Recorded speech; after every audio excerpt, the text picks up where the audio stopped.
Trabajar con fechas muchas veces es uno de los mayores retos con los que nos encontramos a lo largo de nuestra carrera técnica.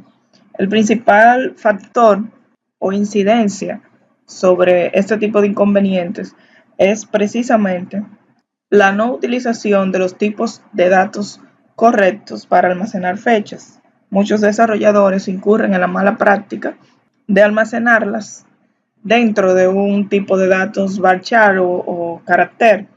En esta sesión no voy a entrar directamente a mencionar los tipos de datos que nos brinda SQL Server para manejar o para almacenar fechas, ya que ese tema se saldría por completo del objetivo que tengo dentro de este curso. El diseño de base de datos y de sus objetos, naturalmente, es un mundo totalmente aparte del que estamos tratando en esta ocasión. Te doy la bienvenida y pasemos a explicar nuestra primera función relacionada con fechas. Conversemos entonces del getDate, que es una función sumamente sencilla, no requiere de parámetros adicionales y lo que hace es que nos retorna la fecha y hora actual del sistema operativo de la computadora o servidor que esté alojando la instancia de SQL Server. Esto es un punto, una anotación muy importante. No importa desde dónde lo estemos ejecutando, esa hora y esa fecha va a venir directamente desde el servidor que aloja la instancia a donde estemos conectados. Veamos su funcionamiento inmediatamente en el Management Studio. Para ver la funcionalidad del getDate, simplemente hacemos un select sencillito y escribimos nuestra función seguida de dos paréntesis. Como no requiere ningún parámetro adicional, como ya dije, puedo ejecutarla y perfectamente te vas a dar cuenta que me devuelve acá la hora y fecha de mi computador porque es donde está ejecutándose esa instancia. Nuestra siguiente función de IAT nos va a brindar la opción de retornar una nueva fecha luego de agregarle un intervalo entero que puede ser negativo o positivo a una parte específica de otra fecha. La función de IAT va a aceptar tres parámetros. El primero de ellos es la parte de la fecha que queremos o que deseamos agregarle algún valor. Luego de eso tenemos el número entero, que puede ser positivo o negativo, que vamos a estar agregándole o disminuyéndole a este último parámetro, que es la fecha con la que estemos trabajando. El primer parámetro, que hace referencia a la parte de la fecha que estamos trabajando, va a utilizar como parámetro o como función una de estas palabras reservadas que muestran el cuadro inferior. O sea, a una fecha yo le puedo agregar n cantidad de años, de cuatrimestres, de meses, de días, etc. El resultado devuelto por el DayAdd es siempre una fecha. Siempre que utilicemos esa función, vamos a recibir como parámetro de salida una fecha. Y si queremos, naturalmente, restar valores a una fecha en lugar de agregarles o de sumarles, vamos a utilizar números negativos en el segundo parámetro que hemos descrito acá. Estas funciones, y es algo que lo voy a decir ahora, pero es bueno que lo tomes en cuenta y que sepas que aplican para todas las demás funciones que vamos a ver más adelante, se pueden utilizar dentro de los selects, dentro de los where, del order by, del having, del group by, sin ningún problema particular. Pasemos a ver entonces el modo de uso de esta interesante función. En la práctica podemos utilizar naturalmente una de nuestras columnas de ejemplo que tenemos en el esquema que hemos creado anteriormente. Hagamos un select para ver cuál podemos utilizar. A pesar de que tengo una columna aquí que se llama fecha tendencia, es para utilizarla más bien en ejemplos posteriores, ya que no está almacenada dentro del formato o dentro de una columna de tipo fecha. Es para un ejemplo, el desarrollo de unas prácticas que vamos a ver ya así en videos más adelante. Para el caso que nos compete, en este momento vamos a utilizar la fecha de publicación, que esta sí está almacenada en el formato de fecha y hora que maneja SQL Server. Entonces, para ello, vamos a tomar la columna como tal, fecha publicación, la voy a copiar para ganar tiempo, y vamos a imaginarnos que a esa fecha de publicación le queremos agregar qué sé yo, 10 años hacia adelante.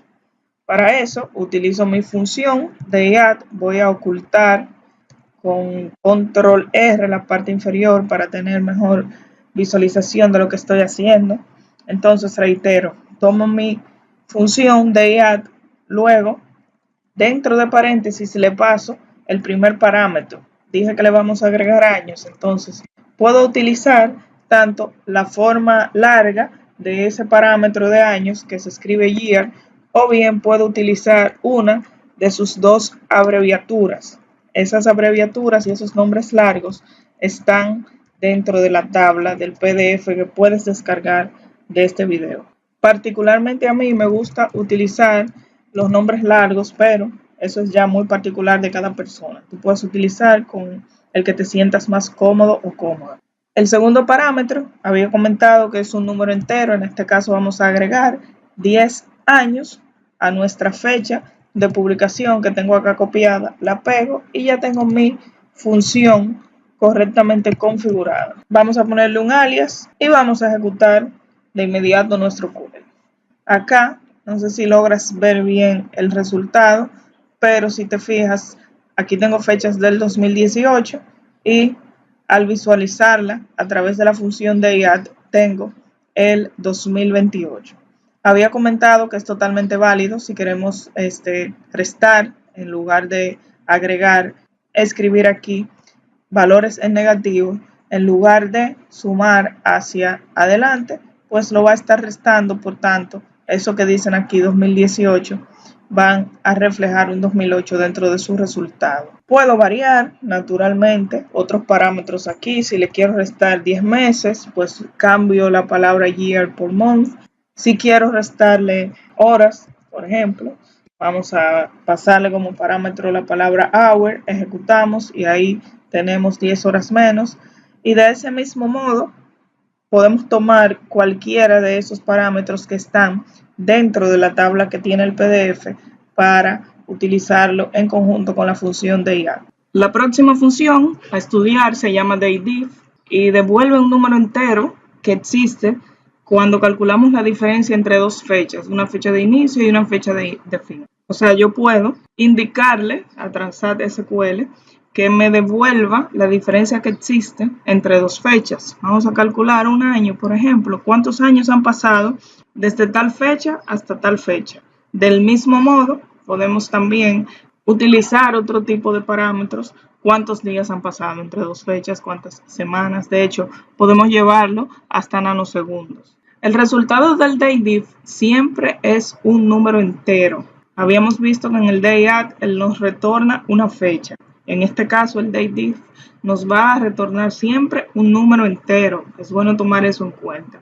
Y al igual que el dateadd, se puede utilizar dentro del where, del order by, del select, del having y del group by. Cuando estemos utilizando el daydiff y la diferencia retornada supere ya la capacidad del tipo de datos int, podemos utilizar la función datediff-big. Esta toma los mismos parámetros que el daydiff. La única diferencia es que me va a retornar un big integer, un entero con mayor capacidad de almacenamiento.